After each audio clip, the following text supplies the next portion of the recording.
A decorated general thought the hardest thing he would ever survive was war. He was wrong. 3 hours after returning home, Nathan Hale followed a rumor to the abandoned mill at the edge of town.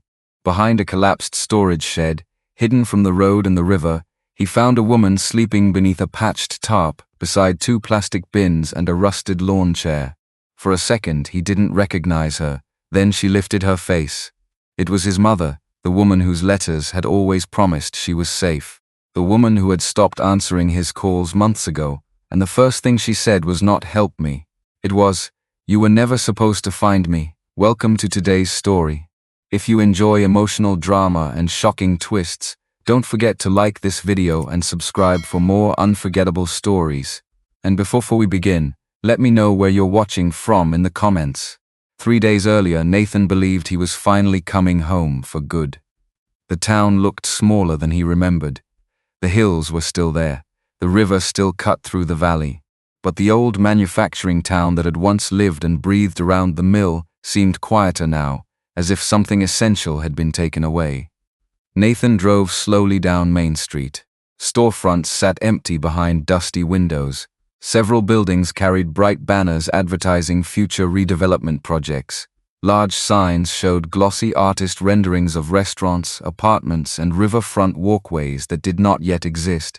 People called it progress. Nathan wasn't sure what to call it. After 3 years of military assignments, constant travel, and too many nights in temporary quarters, he wanted only one thing: home. More specifically, he wanted to see his mother. Margaret Hale had never missed a birthday call, never missed a holiday card. Even when their conversations had grown shorter during the last year, she always ended them the same way: "Don't worry about me, just come home safe." That promise had carried him through more difficult days than he cared to count. He turned onto her street and immediately hit the brakes. The house was gone, not physically. The small white house still stood exactly where it always had. But the porch furniture was different. The curtains were different. A dark SUV sat in the driveway. Nathan stared through the windshield. Something felt wrong. He walked to the front door and knocked. A man he had never seen before answered. "Can I help you?" Nathan looked past him into the living room. "Where's Margaret Hale?" The man's expression tightened. "I'm sorry, who are you? I'm her son." The silence lasted too long. Finally, the man said, "This property was purchased 8 months ago." Nathan felt his stomach drop. "Purchased from who?" The man hesitated. "You'll need to contact the county office." Then he quietly closed the door. For the rest of the afternoon, Nathan searched for answers. The county clerk confirmed ownership had changed. The paperwork appeared legal. The taxes were current. Every document seemed complete. Yet nobody could tell him where his mother had gone. Or perhaps they simply didn't want to. Several longtime neighbors suddenly became busy when they saw him approaching. One crossed the street. Another pretended not to hear him. A third offered only a nervous smile before shutting a door. By sunset, Nathan had gathered nothing except a growing sense that people were afraid. Not confused, afraid. As darkness settled over town, he stopped at a diner near the river. A handful of older men sat drinking coffee in silence. One of them kept glancing toward him. Eventually the man stood and approached. His hands were rough with age and factory work. "You Margaret's boy?" he asked quietly. Nathan nodded. The man looked around before lowering his voice. "People been asking questions about who visits her." Nathan's eyes narrowed. "What people?" The old worker ignored the question. "If you're looking for your mother, stop searching around town." A long pause followed. "Go behind the old mill." Nathan stared at him. Why would she be there? The man's face darkened. "Because that's where they put the people they want forgotten." Before Nathan could ask another question, the man walked away. An hour later, Nathan stood at the edge of the abandoned mill district. The massive brick structure loomed against the night sky. Broken windows reflected moonlight. Rust covered the old loading platforms. The entire place felt like a graveyard built for an industry that had died decades earlier. He moved around the back of the property, past a collapsed fence, past piles of scrap metal, past an old storage shed half swallowed by weeds. Then he saw the tarp, the lawn chair, the plastic bins, and the woman sleeping beneath them. His heart stopped. She opened her eyes. For a moment, neither of them moved. Then recognition flooded her face, not relief, not joy. Fear, real fear. "Nathan," she whispered. He rushed forward and dropped to one knee. "What happened? Why are you here? Who did this?" She looked over his shoulder toward the darkness surrounding the mill, as if checking whether someone might be watching. "Nathan," she said again, her voice trembling. "You need to leave. I'm not leaving you here." "Yes, you are. No." She grabbed his wrist surprisingly hard. Her eyes filled with panic. "They watch." Nathan froze. "Who watches?" She didn't answer. Instead, she slowly released his hand. As she adjusted the blanket around her shoulders, something slipped into view beneath the fabric. A small brass key hung from a worn chain around her neck. Attached to it was a faded metal identification tag. Even in the darkness, Nathan could read the words stamped into the rusted surface. River Mill Trust. Nathan stared at the rusted tag hanging beneath the brass key. River Mill Trust. The words meant nothing to him, at least not yet. His mother saw where he was looking and immediately tucked the key back beneath her coat. The movement was fast. Protective, too protective. "Mama," he said quietly. "What is that?" "It doesn't matter. It obviously matters." Her eyes moved toward the darkness beyond the shed again. Nathan followed her gaze. Nothing moved. Only weeds swaying in the wind and the black outline of the abandoned mill against the night sky. Still, she looked frightened. Not frightened of the place, frightened of being seen. "Nathan, listen to me carefully," she said. "You need to leave this town." He almost laughed. "I just got here. I'm serious. So am I." He crouched beside her. "You've been sleeping behind an abandoned mill. I've managed. You lost your house." Her jaw tightened. "I gave up my house." Nathan felt something shift. That wasn't the same thing.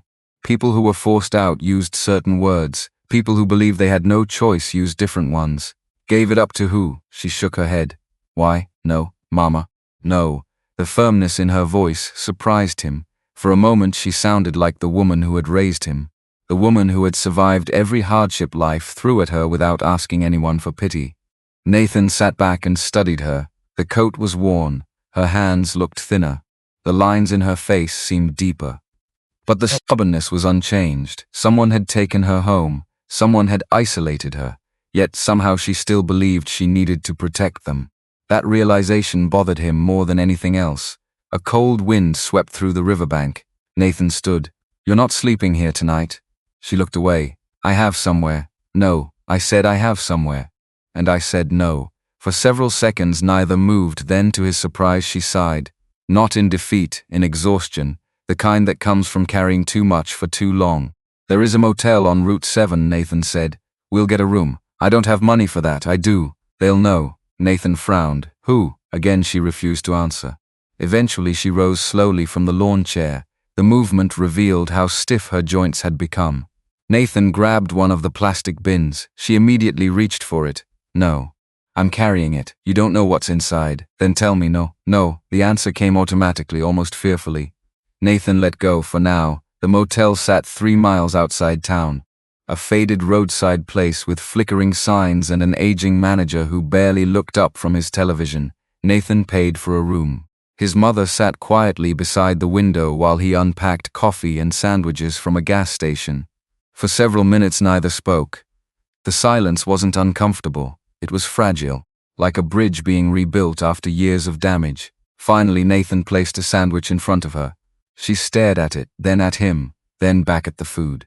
"You look tired," she said softly. He almost smiled. The first thing she noticed after everything was his exhaustion. "You look homeless." A tiny laugh escaped her. It lasted less than a second, but it was something. They ate quietly. Around midnight, Nathan pretended to sleep. His mother didn't. He could hear her moving, opening one of the bins, shuffling papers, then closing it again. 20 minutes later, he heard another sound, the click of the brass key against metal. Nathan opened his eyes slightly. She was sitting at the small motel table. The key lay beside several yellowed envelopes, documents. She touched them carefully, almost reverently. Then she returned everything to the bin. By morning, she acted as though none of it had happened. Nathan drove to the county records office after breakfast. His mother refused to come. She remained at the motel with strict instructions not to leave. The county building occupied an old brick courthouse downtown. Inside, everything smelled faintly of paper and dust. A clerk helped him locate the property transfer records. The house sale had been completed 9 months earlier. The documents looked legitimate. A signed agreement, notarized forms, financial disclosures, everything appeared clean, yet something bothered him. The transaction moved unusually fast, almost aggressively fast. Nathan copied the documents and took them to a nearby coffee shop. For 2 hours he studied every page, names, dates, witnesses, signatures. One name kept appearing, Victor Grayson, not directly as buyer, never directly, but through development companies, consulting firms, and holding groups connected to the purchase. Nathan recognized the name immediately. A framed newspaper sat on the wall behind the coffee counter. The headline read, "Local Executive Leads Riverfront Revival." The photograph showed a handsome man in his 50s standing beside architectural renderings of luxury apartments and commercial spaces. Victor Grayson smiled confidently beneath the headline. Community builder, economic visionary, the man bringing jobs back. Nathan read the article, then another and another. Every story painted the same picture: a savior, a businessman determined to rescue a dying town, a man celebrated by local officials. Yet somehow his mother's home had ended up connected to his network. Nathan folded the papers. Something wasn't right. As he left the coffee shop, a voice called his name. "Nathan Hale?" He turned. An older woman stood near the sidewalk, gray hair, heavy coat, nervous eyes. It took him several seconds to recognize her. "Mrs. Calloway?" She nodded. His mother had known her for decades. "What happened to my mother?" Nathan asked immediately. The woman's face tightened. She glanced around before speaking. People stopped visiting. Why? Because they were told to. Told by who? She hesitated. Men who worked for Mr. Grayson's people. Nathan felt his stomach harden.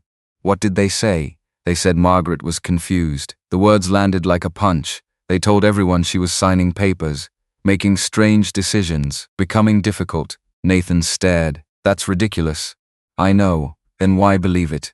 Mrs. Calloway looked embarrassed. Because it came from lawyers, accountants, important people. She swallowed, and because we were afraid. Nathan thought about the empty houses, the nervous neighbors, the silence. Fear spread faster than truth, especially when authority wore a suit. Did my mother sign anything? The woman nodded slowly. I saw her at an attorney's office. When? About a year ago. Do you know which attorney? Another hesitation. Then she pulled a business card from her purse. The edges were worn. She had clearly carried it for a long time. Nathan looked down. The name printed across the card was Edward Langford, attorney at law.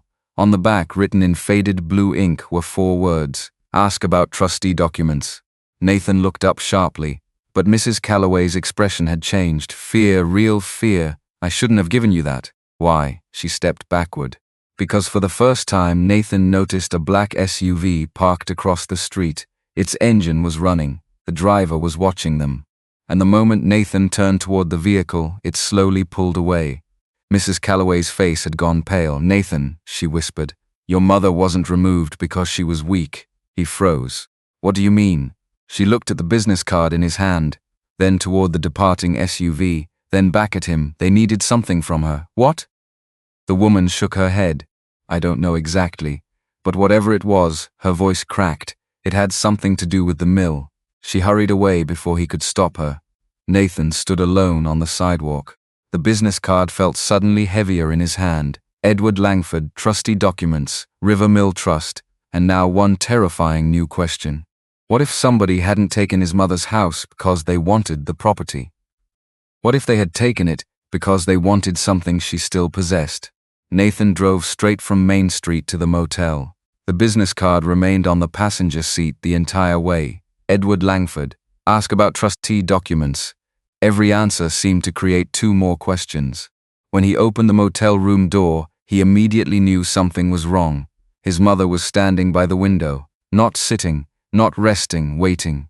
The moment she saw the card in his hand, the color drained from her face. Where did you get that?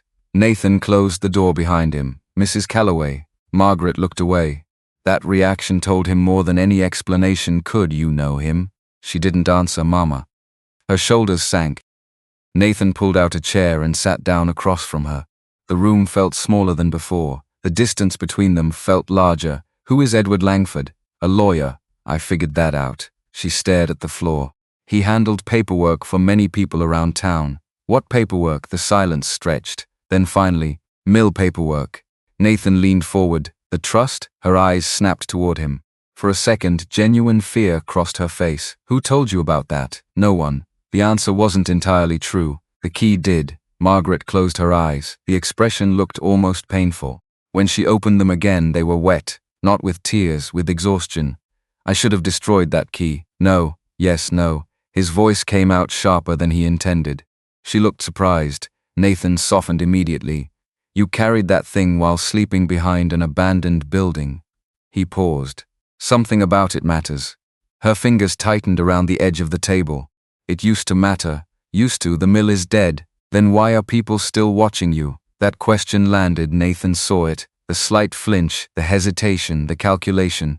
Someone who had spent too long deciding which truths were safe and which were dangerous. Finally she stood. Without another word, she walked toward one of the plastic bins. The same bin she had protected since the night behind the mill. Nathan remained still. After several seconds she returned carrying a worn leather folder. The edges were cracked. The clasp barely worked. She placed it on the table between them. I haven't opened this in years. Nathan waited. Slowly she opened it.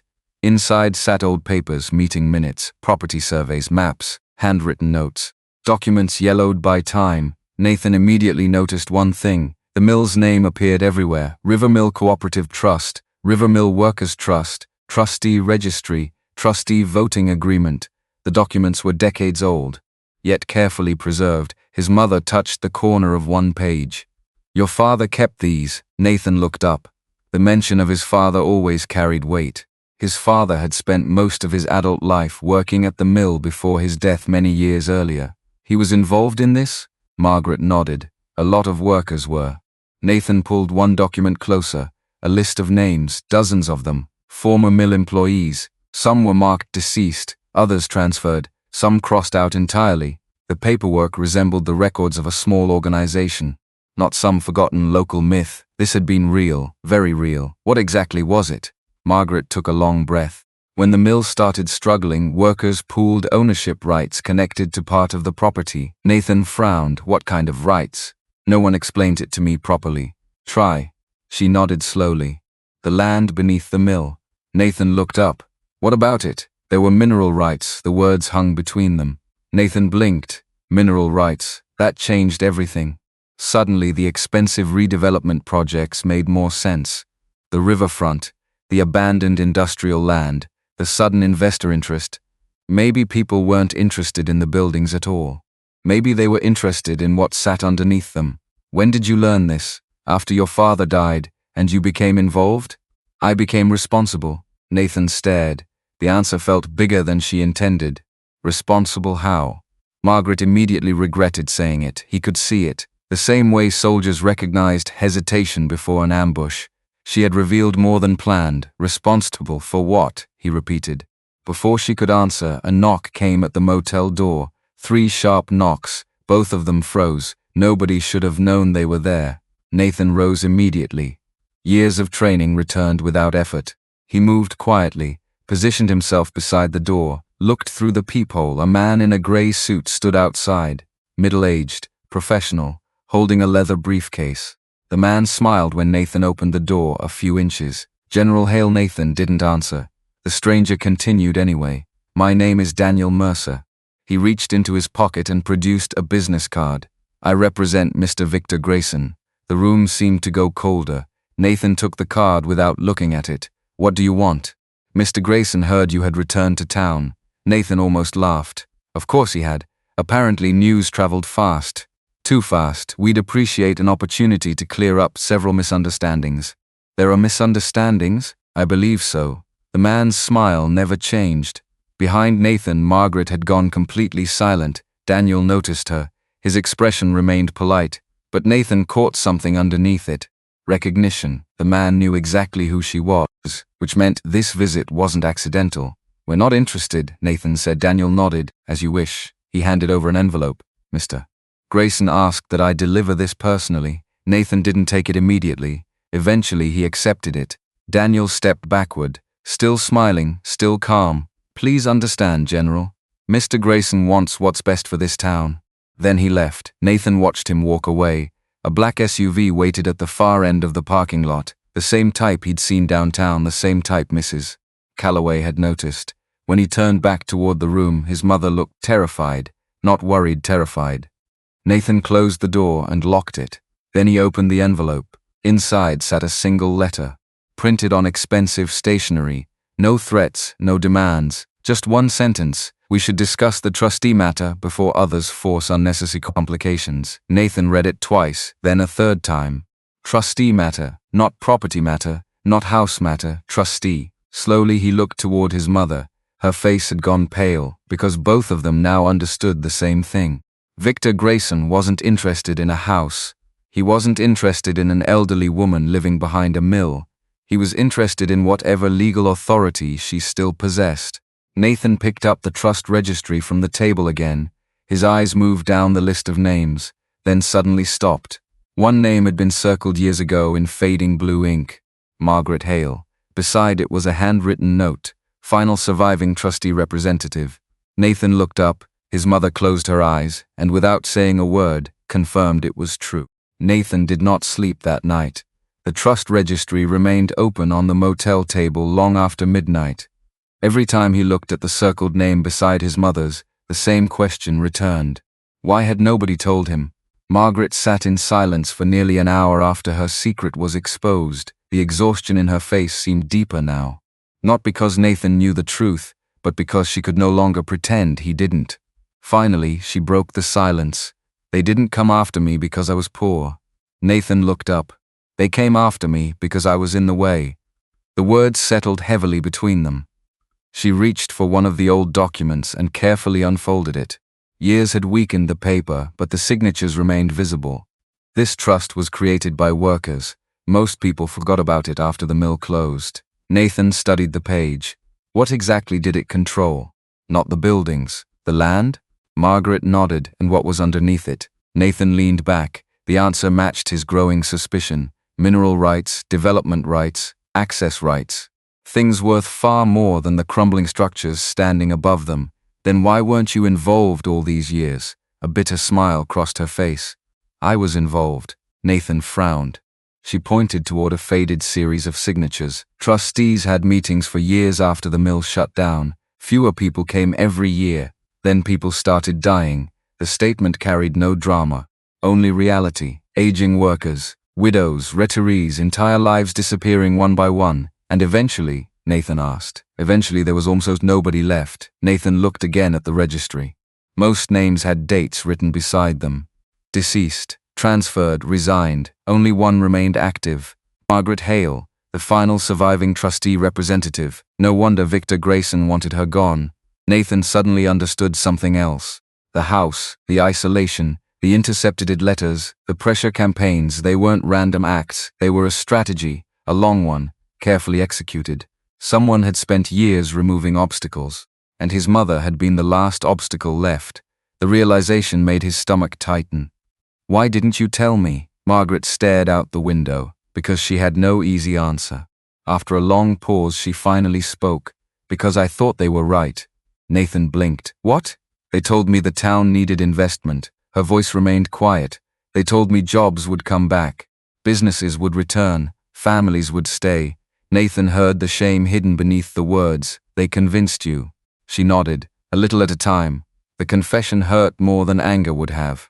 Not because she had been fooled, because she had carried it alone. They said I was standing in the way of recovery. Nathan closed his eyes. The cruelty of it was almost elegant. Nobody had needed to threaten her directly. They had simply weaponized her love for the town, made her feel guilty for existing, made her believe surrender was a civic duty. When did this start? About 4 years ago. That timeline fit perfectly. Just before Nathan's final overseas assignment. Just before the communication problems began. Just before the house transfer. Someone had planned this. The knock on the door from Grayson's representative suddenly felt far more calculated. They had known exactly what they were doing. The next morning, Nathan made a decision. Waiting was over. He left the motel shortly after sunrise and drove to the county courthouse. Margaret protested, not aggressively, almost fearfully, but Nathan refused.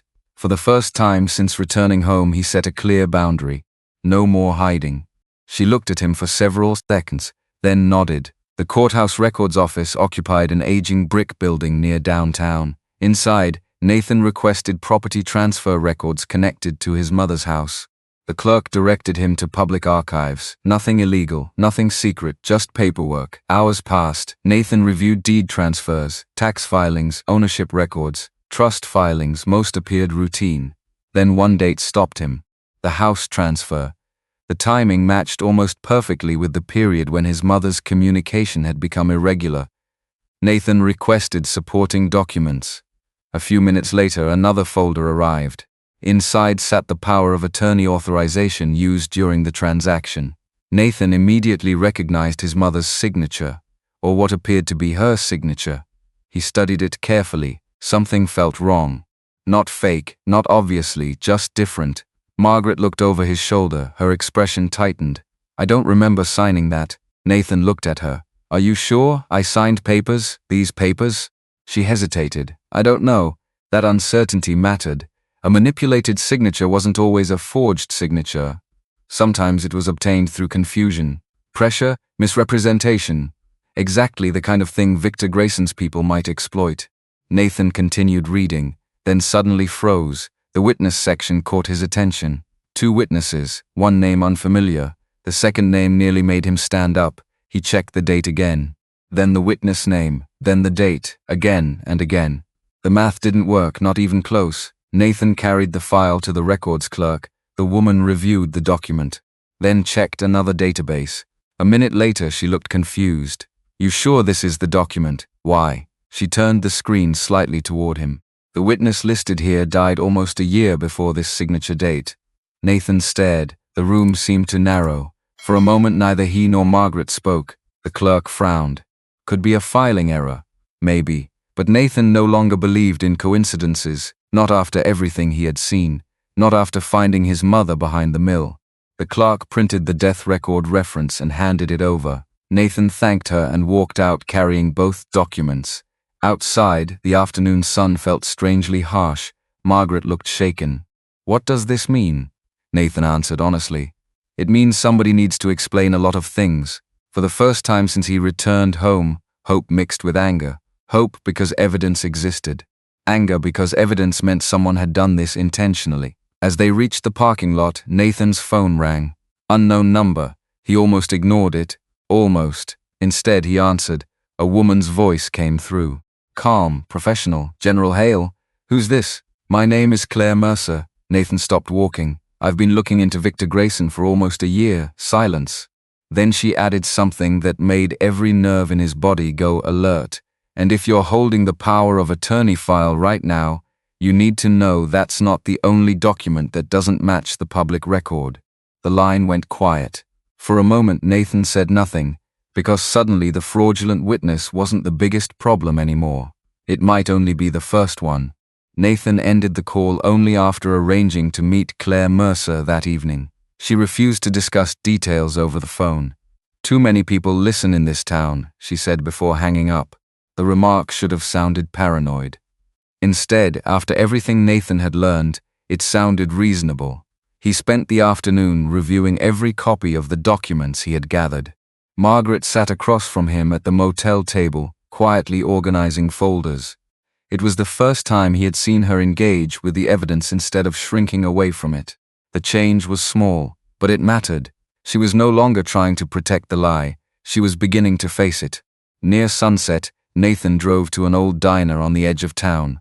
Claire Mercer was already there. She looked younger than he expected, perhaps in her late 30s. Her laptop sat open beside a stack of notebooks covered with sticky notes and handwritten dates. She did not waste time. "You found the witness discrepancy." Nathan nodded. "You knew about it?" "I suspected it." Claire slid a folder across the table. "There are more." Nathan opened it. Inside were photocopies of property transfers involving former mill workers. Names appeared repeatedly: elderly residents, widows, retired laborers, people with ties to the mill. The pattern became obvious within minutes. Property after property had eventually found its way into entities connected to Victor Grayson or his redevelopment partners. Some sales looked legitimate, others did not. Claire pointed to several highlighted entries. These owners all signed documents during the same 2-year period. Nathan studied them. And the signatures changed dramatically from earlier filings. Nathan looked up. Forgery? Claire shook her head. Not necessarily. The distinction mattered. Forgery required proof. Manipulation was harder to prove but often easier to find. Some of these people may have signed without understanding what they were signing. Nathan thought about his mother. That explanation fit too well. Claire continued. I started looking into Grayson because everyone treated him like a hero. Outside the diner window, a banner stretched across Main Street. Coming soon, Riveront Revitalization Project, sponsored by Grayson Development Partners. Nathan noticed Claire watching it. They call him the man saving the town, and you disagree. She laughed softly. I think he's complicated. That answer surprised him. Most people picked a side immediately. Claire did not. He brought investment, she said. He renovated buildings, he funded scholarships, he donated to local charities. Nathan waited, but every time somebody questioned a land transfer, a trust document, or an ownership claim, the records got harder to find. The diner suddenly felt smaller. Nathan understood what she was saying. Victor Grayson wasn't a cartoon villain. He was something more dangerous. A respected man whose public reputation protected him. Claire opened her laptop. A newspaper article filled the screen. The headline praised Grayson as the architect of the town's future. Another article called him a visionary. Another described him as a community developer committed to restoring economic opportunity. Nathan read them in silence. The image was carefully constructed.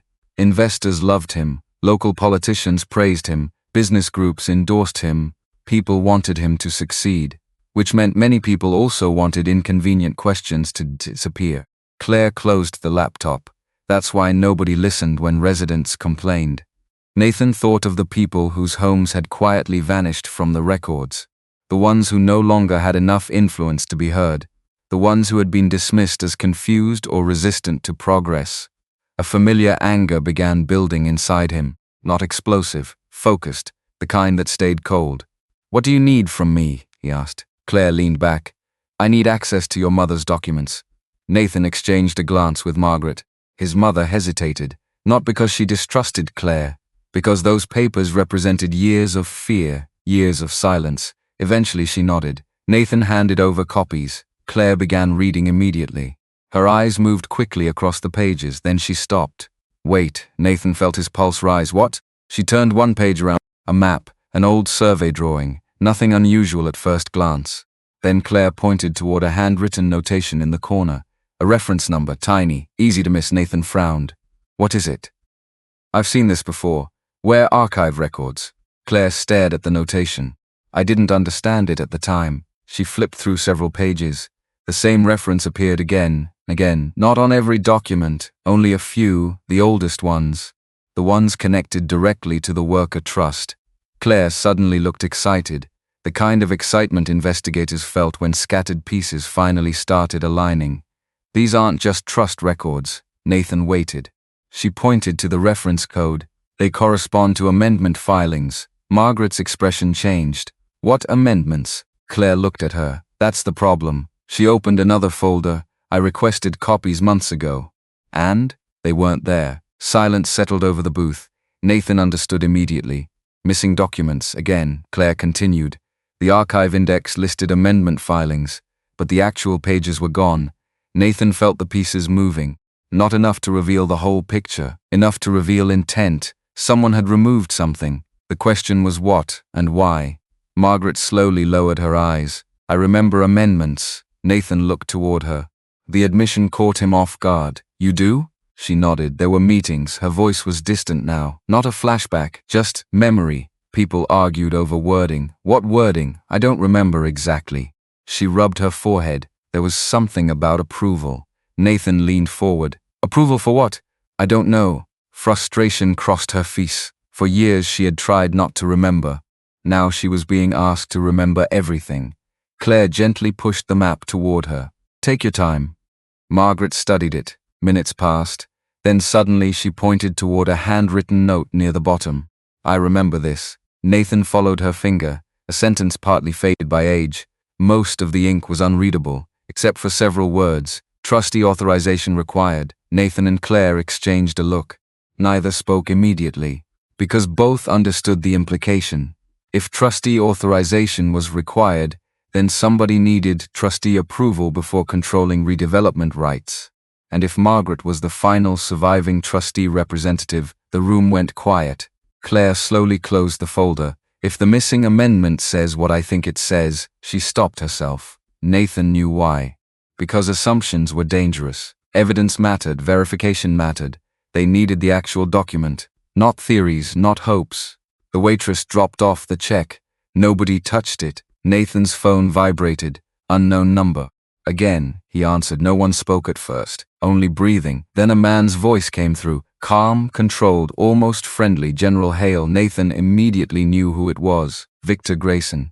I hear you've been asking questions. Nathan said nothing. Grayson continued. Questions can be useful. A pause. Or expensive. The line disconnected. For several seconds nobody moved. Then Claire slowly reached into her bag. She removed a photocopy, one page, yellowed, incomplete, recovered from an old archive inventory file. Across the top appeared a title, Amendment No. 4. Most of the text was missing, but one line remained visible, and that single surviving line changed everything. No transfer of redevelopment rights shall be valid without approval from the acting trustee representative. Margaret stared at the page. Then her face went completely pale. Because for the first time she realized they had never wanted her house. They had wanted her signature.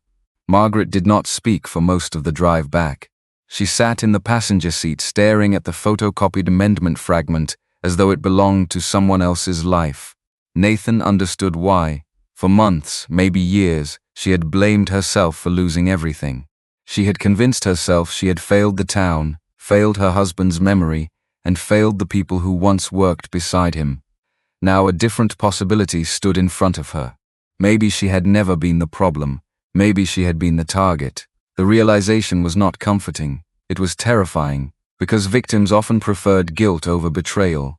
Guilt felt controllable. Betrayal meant trusting the wrong people. The next morning Claire arrived at the motel carrying 3 storage boxes. Nathan immediately recognized the smell of old paper, archives, research, years of work. Claire set the boxes on the bed. You wanted proof. She opened the first lid. Let's start with the people nobody listened to. Inside were files, not official investigations, personal stories, letters, property notices, settlement offers, photographs of houses that no longer belonged to the people standing in front of them. Nathan spent hours reviewing everything. Patterns emerged, not perfect patterns, human ones.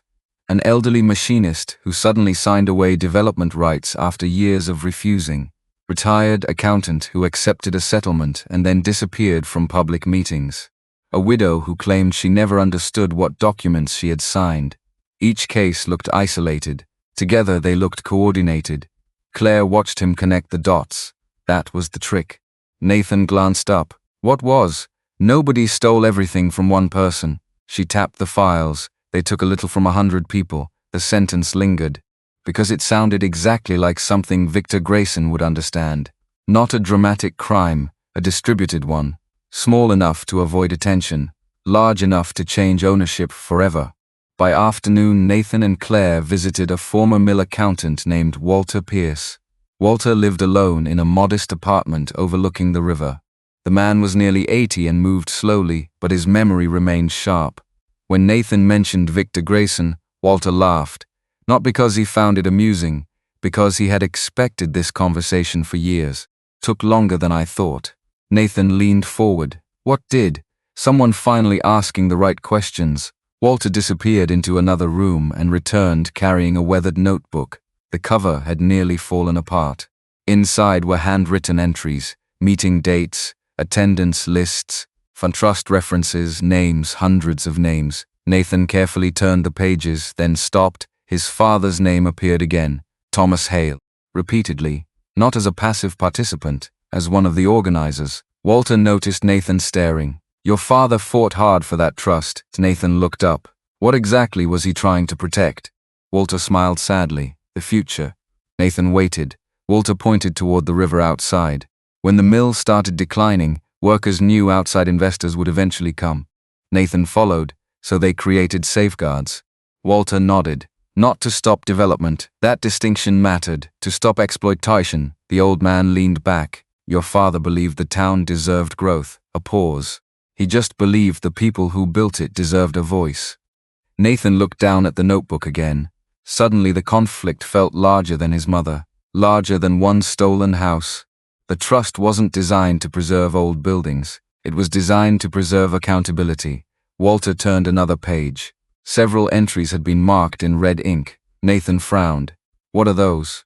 The old accountant's expression darkened. People who were approached. Pressure meetings. Nathan exchanged a glance with Claire. Walter nodded slowly. Developers, lawyers, consultants. His voice carried no uncertainty. They wanted signatures. Nathan felt tension building in the room. What happened if they didn't get them? Walter looked away. For several seconds he said nothing. Then he answered. They came back. The simplicity of the response made it worse. Not violence, persistence, pressure, isolation. The kind of campaign difficult to prove but devastating to endure. Before leaving, Walter handed Nathan photocopies from the notebook. Nathan accepted them carefully. The pages might not be legal proof, but they were evidence. Evidence that the story stretched back much further than anyone admitted. As they walked toward the parking lot, Claire suddenly stopped. A black SUV sat across the street, parked, engine running. Nathan noticed it immediately. Military instincts never disappeared completely. The windows were dark. Nobody exited, nobody approached, but nobody left either. Claire saw the change in Nathan's posture. You recognize them? No. Then why are you staring? Nathan kept watching. Because they've been there since we arrived. The SUV remained motionless. After several minutes it finally pulled away. No license plate visible from their angle. No explanation, nothing. Just another reminder that someone was paying attention. That evening Nathan returned to the motel with a growing stack of records. Margaret sat by the window reading one of Walter's copies. Her eyes stopped on a familiar name. Not her husband, her own. A note written years earlier beside a meeting attendance record. Margaret Hale, alternate trustee representative. She stared at it, then looked toward Nathan. I forgot this. Nathan sat beside her. You forgot being named trustee? I forgot how serious it was. Her voice shook slightly. Thomas always handled the meetings. She touched the page. I thought I was only there as a backup. Nathan remained silent, because neither of them knew how much of the past had been intentionally buried. Margaret reached into her bag. A movement so sudden Nathan almost missed it. She removed a sealed manila envelope, old, worn, still unopened. Nathan immediately recognized it. The same envelope she had mentioned months ago and refused to discuss. The one she had carried even after losing her home. Claire noticed it too. What is that? Margaret stared at the envelope. Fear crossed her face. Not fear of Victor Grayson. Not fear of courts. Not fear of poverty. Something personal. It came after Thomas died. Nathan frowned. You never opened it? She slowly shook her head. No. Why? Her eyes filled with regret. Because the man who delivered it told me not to. Silence. Nathan felt every instinct sharpen. Who delivered it? Margaret swallowed. A lawyer. Claire leaned forward. Which lawyer? Margaret stared at the envelope, then whispered a name neither of them expected. The same attorney who had later pressured her to surrender her rights. The same attorney who appeared repeatedly in the property records. The same attorney connected to Victor Grayson's earliest redevelopment filings. Nathan's pulse quickened. Open it. Margaret hesitated. For years she had obeyed instructions she no longer understood. For years that envelope had remained sealed, a relic of fear, a relic of silence. Slowly, trembling slightly, she slid her finger beneath the flap. The paper tore open. Inside sat several folded documents and one handwritten letter addressed directly to her, signed by Thomas Hale. Nathan stared at the signature. His father's signature. His mother stared too. Neither moved, because if Thomas had written that letter before his death, then someone had known exactly what was inside. And someone had spent years making sure Margaret never read it. Nobody spoke for several seconds. The motel room seemed smaller than before. Nathan stared at the signature at the bottom of the letter.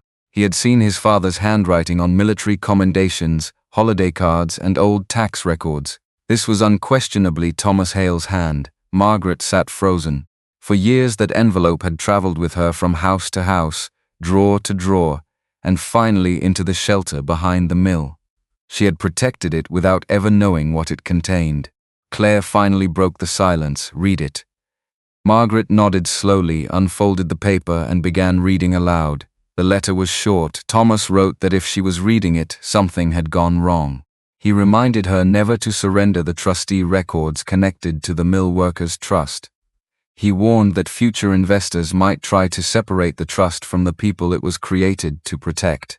Most importantly, he instructed her to contact 2 specific trustees if anyone ever demanded her signature on redevelopment agreements. Nathan immediately noticed the problem. Both trustees named in the letter had been dead for years. The instructions had become impossible to follow, but another paragraph caught his attention. Thomas mentioned a supplemental amendment stored separately from the main trust records, a safeguard, a final protection. He did not say where it was located, only that the location had been recorded in the ledger copy, Walter Pierce's notebook. Nathan looked up at Claire. She had already reached the same conclusion. "The ledger," Nathan nodded. "The answer was sitting in front of us." The next morning they returned to Walter's apartment. The old accountant listened carefully while Nathan explained the contents of the letter. For the first time since meeting him, Walter appeared genuinely surprised. "You found that letter now?" Margaret gave a tired smile. "About 15 years too late." Walter rubbed his forehead. Then he stood and disappeared into a spare bedroom. Several minutes passed. When he returned, he carried another notebook. Smaller, thinner, older. "I forgot about this one." Nathan carefully accepted it. Walter looked embarrassed. "I thought it was duplicate material." The notebook contained meeting references, trustee notes, and shorthand accounting codes. Most entries meant nothing to Nathan, but one line stood out. "Supplemental amendment copy, Riverside Archive Storage Unit C." Nathan read it twice. Claire leaned closer. "Riverside Archive?" Walter snapped his fingers. "The old records warehouse." Nathan frowned. "I thought it closed." "It did." Walter's expression darkened. Years ago, a new silence settled over the room, because closed archives created new questions. Who controlled access? Who removed records? Who decided what disappeared? Nathan felt the pieces beginning to align. Too neatly, someone had known exactly where important documents were stored. Someone had been removing obstacles for years. By late afternoon, Nathan and Claire located ownership records for the former archive facility. The property now belonged to a company connected to Victor Grayson's redevelopment group.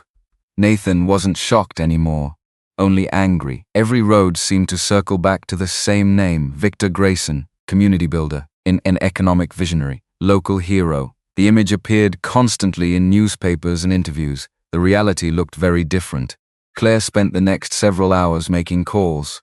Near sunset, she finally received a response from a former archive employee. The woman agreed to meet them, only if they came alone. No reporters, no lawyers, no police. Nathan and Claire met her at a diner outside town. The woman introduced herself as Denise Corbett, retired, nervous, watching every entrance. Nathan immediately recognized the behavior. Someone afraid of consequences. Denise stirred her coffee without drinking it. Finally she spoke. People started requesting files. Claire remained calm. "What kind of files?" "Mill records." Nathan leaned forward. "Who requested them?" Denise hesitated, then answered. "Attorneys." "Representing who?" She looked directly at Nathan. "Victor Grayson." The name landed heavily. Denise continued. "At first the requests seemed normal. Property records, environmental studies, historical surveys. Then the requests became specific. Trust agreements, meeting minutes, worker ownership files, trustee amendments. She remembered because almost nobody ever asked for those. Nathan felt his pulse quicken. "What happened to the files?" Denise looked down. "I don't know." Nathan waited. She shook her head. "I know that sounds convenient." Claire said nothing. Denise continued. "Boxes were removed." "When?" "Months before the warehouse closed." Nathan exchanged a glance with Claire. "Who authorized it?" Denise looked miserable. "I signed the transfer paperwork." The confession hung between them. "I thought it was legitimate." Nathan believed her. Not because she seemed innocent, because she seemed ashamed. There was a difference. "What happened afterward?" Claire asked. Denise laughed bitterly. The records vanished. Nathan felt another piece click into place. Not proof, not yet, but direction. Then Denise said something that changed everything. There was one box they couldn't find. Nathan immediately focused. What box? The trustee box. Claire sat forward. Are you sure? Denise nodded. It was listed in inventory. Nathan's heartbeat accelerated. What happened to it? I don't know. Another pause, but somebody was desperate to locate it. The woman opened her purse. She removed a folded inventory sheet, yellowed, faded, original. Nathan carefully unfolded it. There, near the bottom, sat a handwritten note. Trustee Box 14, missing during transfer review. Claire stared. Walter's notebook. Thomas's letter. The missing amendment. Now this. For the first time, they had independent evidence that a specific set of trust records had disappeared during the transfer process, not accidentally, deliberately. Nathan asked the question that mattered most. Who was conducting the review? Denise closed her eyes briefly. When she answered, her voice dropped almost to a whisper. The attorney. Margaret's attorney. The same man who delivered Thomas's sealed letter. The same man who later pressured her to surrender her rights. The same man connected to Victor Grayson's earliest filings. Nathan felt cold, not because the answer surprised him, because it confirmed how long the scheme had existed. Years, maybe decades. Before they left, Denise handed over the inventory sheet. Keep it. Nathan looked at her. Why now? The woman swallowed hard.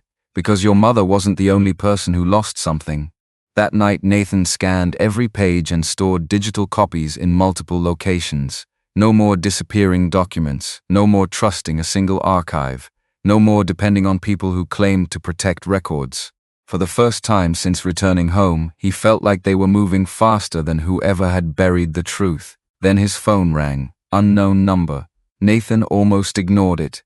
Almost. Instead, he answered. A man's voice came through, calm and controlled, professional, General Hale. Nathan's expression hardened. Who is this? A pause, then the answer, Victor Grayson. The room went silent. Claire looked up. Margaret froze. Victor sounded remarkably relaxed, as though they were discussing a business lunch rather than years of deception. I think it's time we met. Nathan said nothing. Victor continued. You've been asking questions. Another pause. And you're getting very close to something you don't fully understand. Nathan's grip tightened around the phone. Victor's voice remained calm, almost friendly. Tomorrow afternoon, he named a location overlooking the abandoned mill. Then he added one final sentence, a sentence that made Nathan's blood run cold. If your father had told you everything, none of this would have surprised you. The line went dead. Nathan barely slept. Victor Grayson's words stayed with him long after the call ended. If your father had told you everything, none of this would have surprised you. It sounded less like a threat and more like an accusation.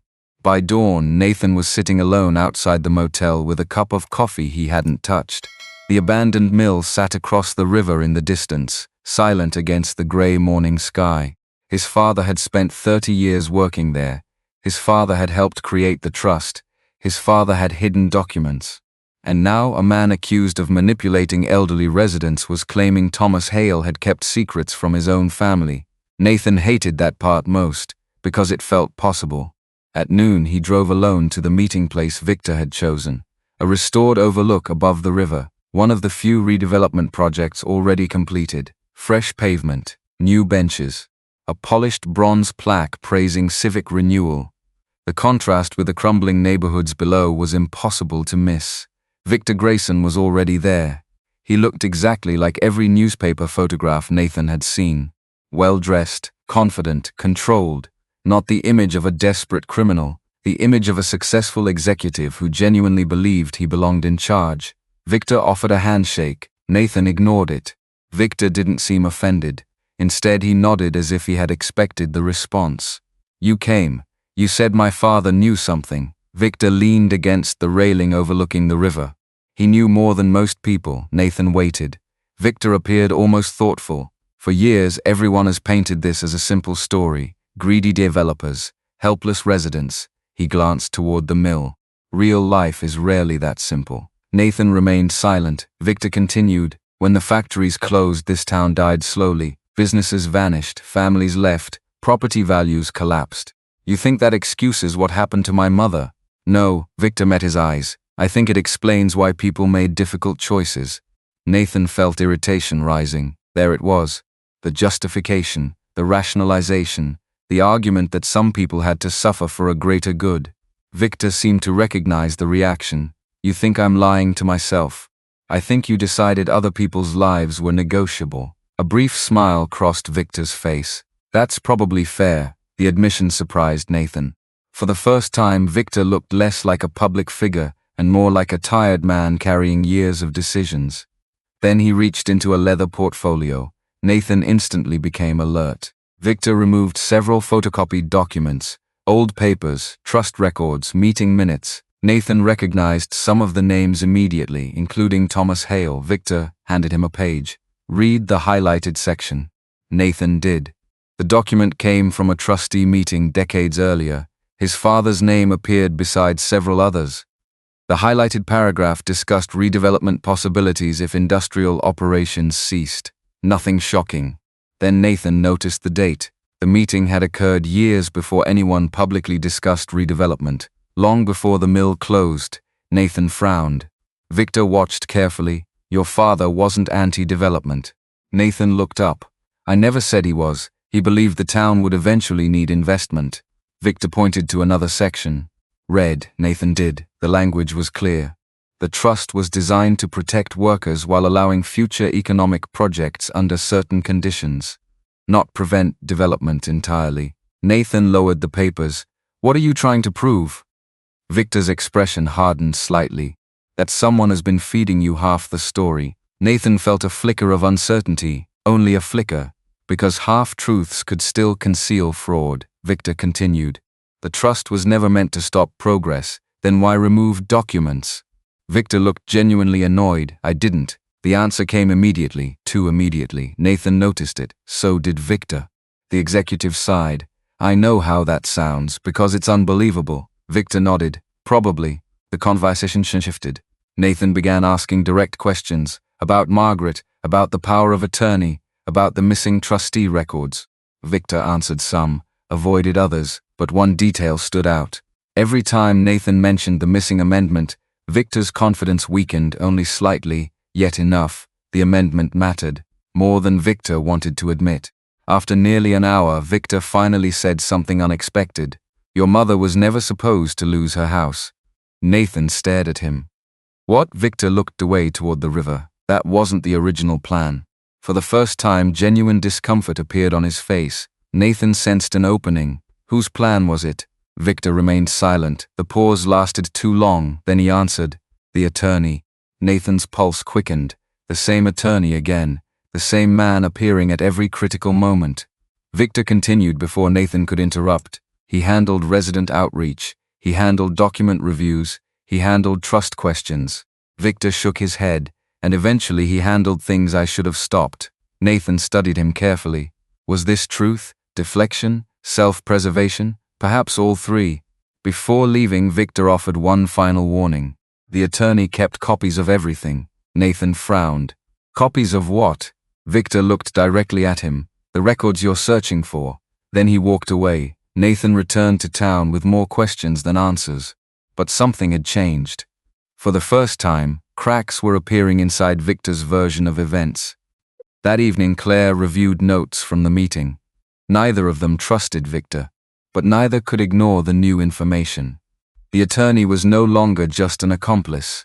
He might be the person who physically controlled the missing records. Around 9 o'clock, Claire received a call. She listened for several seconds, then stood up abruptly.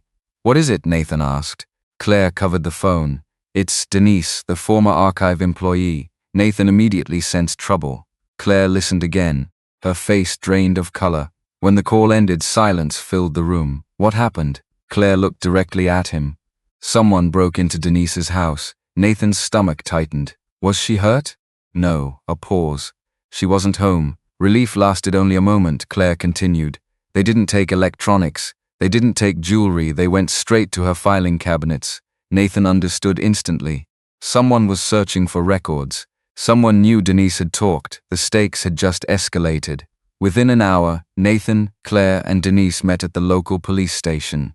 The responding officer treated the incident seriously, but there was little immediate evidence, no suspects, no witnesses, no arrests, just overturned files and broken locks. exactly the kind of event that frightened people into silence. Driving back afterward, Denise sat quietly in the rear seat. Finally she spoke. "Sick. I remembered something." Nathan glanced at her through the mirror. "What?" She hesitated. "I didn't think it mattered." Claire turned around. "What did you remember?" Denise stared out the window. The attorney wasn't working alone. Nathan's hands tightened on the steering wheel. There was someone else. "Who?" Denise swallowed hard. "I never knew his name. What did he do?" The woman looked unsettled. "He visited the archive several times." Nathan waited. Then Denise added the detail that changed everything. "He always carried an old metal key." Silence filled the vehicle. Nathan felt his heartbeat accelerate. "A key?" Denise nodded. "The same kind workers used at the mill." Nathan's mind immediately jumped to Margaret's key. The faded identification tag, the one she had carried for years, the one she had refused to throw away, the one Thomas Hale's letter had indirectly pointed toward. Claire leaned forward. "What did the tag say?" Denise closed her eyes, struggling to remember. For several seconds nobody spoke, then her eyes opened, and she whispered two words. "Box 14. The car went silent. Nathan barely noticed the road anymore. Box 14, the same number listed on the missing archive inventory. The same number connected to the vanished trustee records. And now a stranger had once carried a mill key marked with that exact identifier. For the first time, the pieces weren't just pointing toward missing documents. They were pointing toward a physical location. Claire was the first to speak. "Did the archive ever store original materials in secured lockers?" Denise nodded slowly. "Some of them." Nathan glanced into the rearview mirror. "What kind of lockers?" "Metal storage compartments. Mostly for records that couldn't leave the property without authorization." "How many?" "Hundreds." Nathan's pulse accelerated. "And box 14? Denise stared out the window. "I don't know what was inside." "But you remember it, because people kept asking about it." That answer lingered. Not one person, multiple people, different years, different requests, the same box. By midnight, Nathan, Claire, and Walter Pierce were sitting around a table covered with records. Walter looked increasingly uneasy as new details emerged. Finally, he pushed his glasses up and pointed toward one of the old diagrams Nathan had copied earlier. "What if we've been looking in the wrong place?" Nathan frowned. "What do you mean?" Walter rotated the diagram. "The archive lockers weren't moved when the warehouse closed." Claire looked up. "What?" "The building closed. The records moved." Walter tapped the page. "The locker vault remained." Nathan sat forward. The implication landed immediately. If box 14 still existed, it might still be sitting exactly where it had always been, waiting, forgotten, or hidden. Walter continued. "The county never wanted to pay demolition costs." Nathan remembered seeing the abandoned structure years earlier. A low concrete building near the river, boarded windows, rusting fences, ignored by everyone. A place people drove past without noticing. Claire immediately understood where this was going. "You think the box is still there?" Walter hesitated. "I think someone believed it might be." Nathan thought about the break-in at Denise's house, the stolen files, the attorney, Victor, the phone call. Everything suddenly felt urgent, too urgent. Someone else might already be looking. At sunrise they drove to the old archive facility. Fog drifted above the river. The building looked even worse up close. Sections of fencing had collapsed. Windows were covered with plywood. Graffiti covered the concrete walls. The place felt abandoned, yet Nathan noticed something immediately. Fresh tire tracks, recent. Not days old, hours. He crouched beside them. Claire saw it too. "We're not the first people here." Nathan nodded. The three of them entered through a damaged side door. The interior smelled of dust and mildew. Rows of empty shelves stretched through dark hallways. Most records were long gone, but deeper inside the structure, behind a locked security gate, they found the vault. Dozens of metal compartments lined the walls. Some hung open, others remained sealed. Walter stared in disbelief. "I haven't seen this place in 20 years. Nathan moved slowly down the rows. Each locker carried a number. Most were empty. Some had been pried open. Others showed signs of recent tampering. Someone had definitely searched here. Then Claire stopped. "Here." Nathan turned. Locker 14. The metal door remained closed. A faded tag still hung from the lock. For a moment nobody moved. Years of secrets, years of missing records, years of manipulation, all resting behind a rusted steel door. Nathan pulled the key from his pocket. Margaret's key. the one she had carried through everything, the one she refused to discard. The number etched into its worn surface matched the lock. Walter slowly exhaled. My God. Nathan inserted the key. The mechanism resisted, then clicked. The sound echoed through the room. Slowly he opened the door. Inside sat a single weathered metal box, nothing else, no money, no valuables, just records. Claire carefully lifted the lid. The three of them stared, folders, meeting notes, trust agreements, correspondence, maps, dozens of original documents. Nathan immediately understood why someone had wanted them hidden. The papers weren't copies, they were originals, the strongest evidence they had seen. Claire began sorting through files. Her breathing quickened. These are authentic. Walter nodded. The signatures are original. Nathan found trustee correspondence dated years before the redevelopment proposals. He found references to mineral rights surveys. He found maps marking underground holdings beneath the mill property. Then he found something else. An amendment, the missing amendment, the document they had been searching for. Claire read it carefully, then again, then a third time. What is it? Nathan asked. She looked up. Shock filled her face. The trust couldn't transfer redevelopment rights without approval from the surviving trustee representative. Nathan already knew that part. Then Claire continued. And the representative wasn't just a symbolic role. She handed him the page. Nathan read the language himself. The trustee representative possessed authority to approve, reject, or restructure any future transfer. The power was enormous, far greater than anyone had realized. Far greater than Margaret had ever understood. Suddenly everything made sense. The pressure, the isolation, the intercepted communications, the power of attorney scheme, the removal from her home. Margaret had never been targeted because she was vulnerable. She had been targeted because she held power, legal power, control over millions of dollars in redevelopment rights. Nathan looked toward the river through a broken window. His mother had spent months sleeping behind a mill because someone needed her signature. The realization made him sick. Then Claire discovered another document, one that immediately changed the room's atmosphere. Wait, Nathan turned. She held up a folder labeled Trustee Correspondence Confidential. Inside sat several letters. Most were routine, one was not. The letter had been written by the attorney, years earlier, long before Margaret lost her house, long before the public redevelopment campaign, long before Victor Grayson became the face of the project. Walter took the letter and began reading.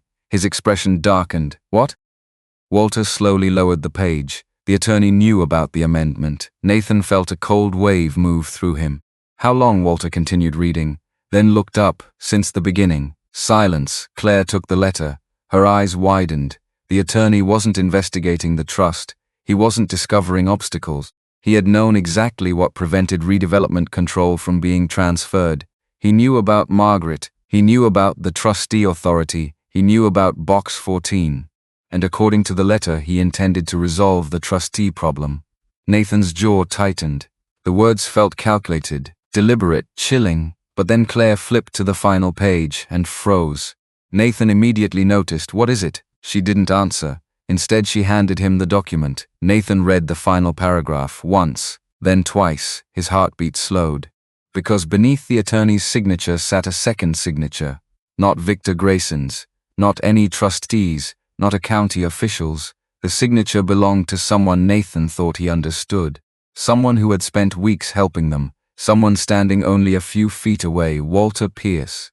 The fallout began long before the final ruling arrived. Once the documents from Box 14 were authenticated, everything that Victor Grayson and his allies had spent years building started to crack. Independent experts verified the trust amendments. County investigators confirmed discrepancies in public filings.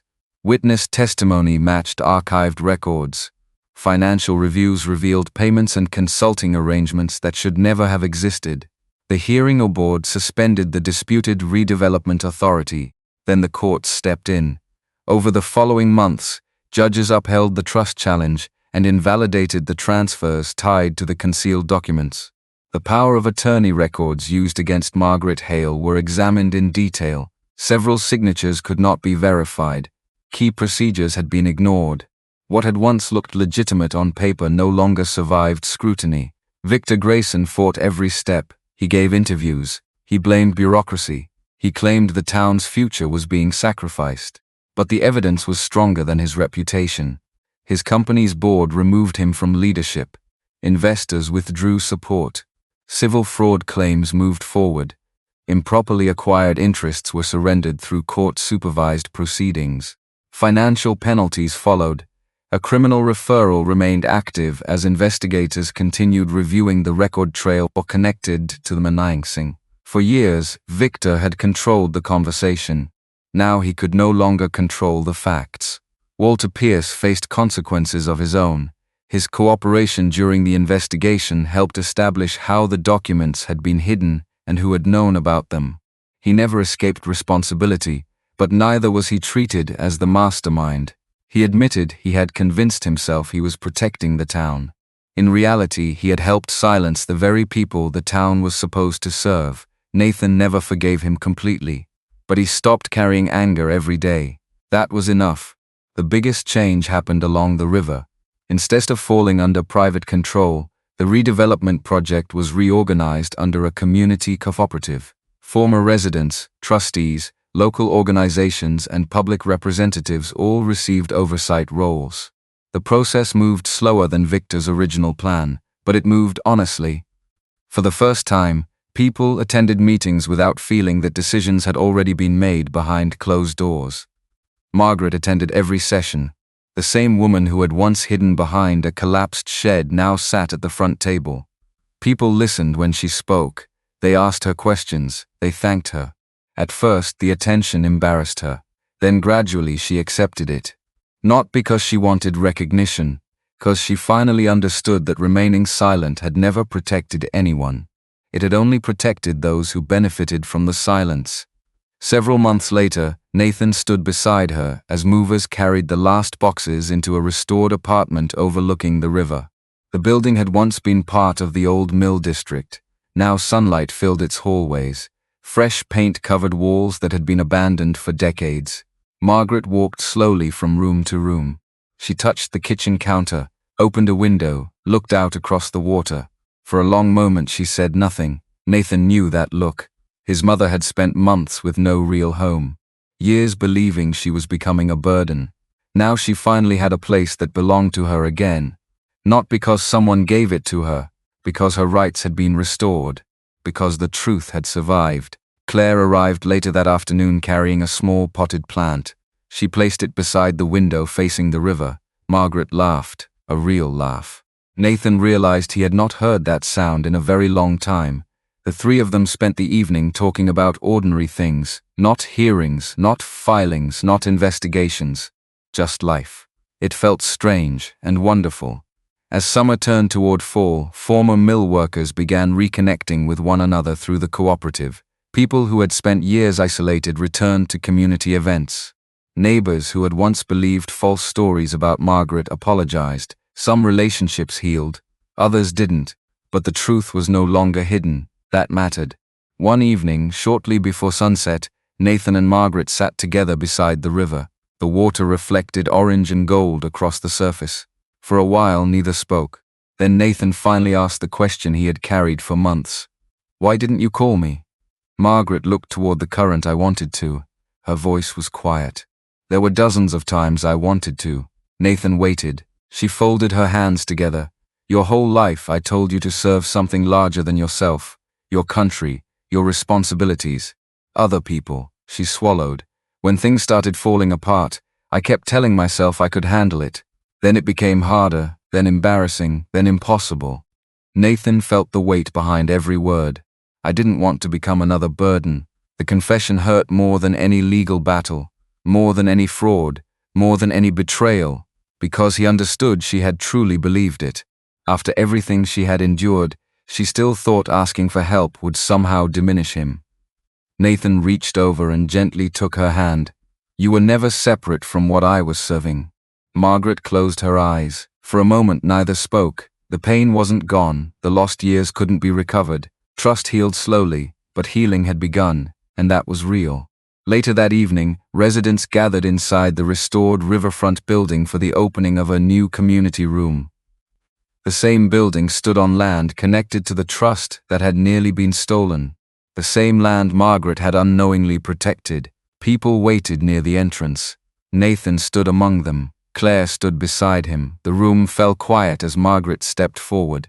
In her hand was the old mill key, the one attached to the faded identification tag. The same key she had carried while sleeping behind the abandoned shed. The same key that had opened box 14. The same key that had helped uncover the truth. She paused before the door. For years that key had guarded a secret. Tonight it opened something new. Margaret inserted it into the lock, turned it, and opened the door. Warm light spilled into the hallway. People smiled. Some applauded softly. Nathan watched his mother step across the threshold with her head held high. Not as a victim, not as an obstacle, not as a forgotten woman hiding beside a ruined mill, but as someone whose voice mattered, someone whose dignity had finally been returned. Outside, the river continued moving toward the horizon as the sun disappeared beyond the hills. And for the first time in a very long while, both mother and son felt ready to move forward with it. If you had been in Nathan's place, would you have chosen justice immediately or accepted a settlement to protect the person you loved? Share your thoughts in the comments, and thank you for spending this journey with us.